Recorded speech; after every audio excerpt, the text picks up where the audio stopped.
look, we got to get the bad people out of here first, and we're doing that. We're taking them out by the thousands. Murderers, drug dealers, people that are mentally insane from insane asylums.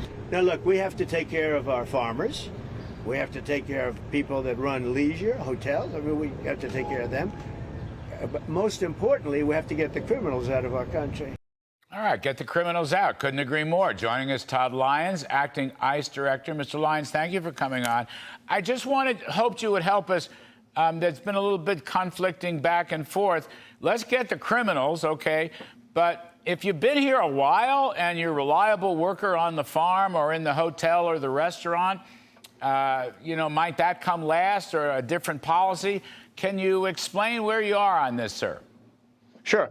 First off, thanks for letting me come on and brag about the good work that ICE is doing. So yeah, we're definitely sticking with President Trump's vision, and that we are focused on the worst of the worst, right? But under President Trump, we've been allowed to open up the entire immigration portfolio. So you have seen an increase in our worksite operations. You've seen an increase in our student visa screening, as well as some arrests.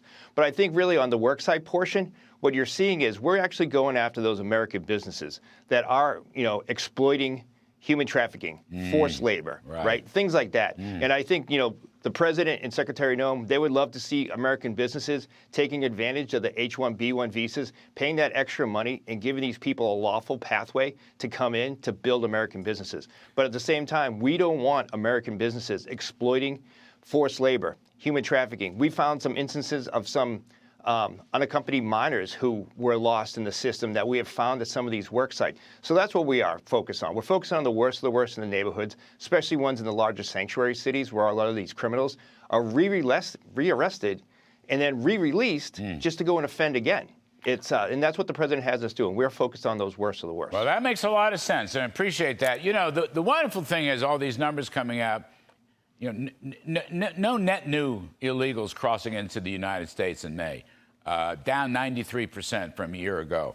I mean, it just shows you elections matter and policies matter. Mr. Trump has changed the entire policy. ICE is working with him, yourself, Tom Homan, Kristi Noem, and so forth and so on. Look what's happened. All of a sudden, what seemed like an insurmountable problem has basically, this part of it's been solved. I'm not saying the deportations have yet been solved, and I know you're going after the criminals, and I know you got a lot of wise-ass politicians who want to get in the way of ICE. But at least you've stopped the border. You've closed the border, sir, which is remarkable and a terrific thing.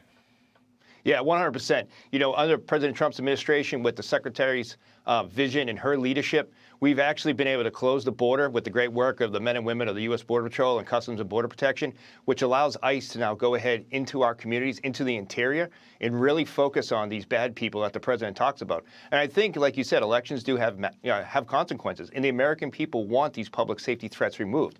We've found so many known suspected terrorists, human traffickers, fentanyl dealers. That is what the American people want, and that's what ICE dedicated to do right now, is to make sure that we are taking the worst of the worst out of the neighborhoods. And I love what Trump said, and I love what Pam Bondi said and others. If they spit on you all, they're going to jail. They are going to the pokey, because you're doing the Lord's work, and you're the authority, and you're the law, and we need you.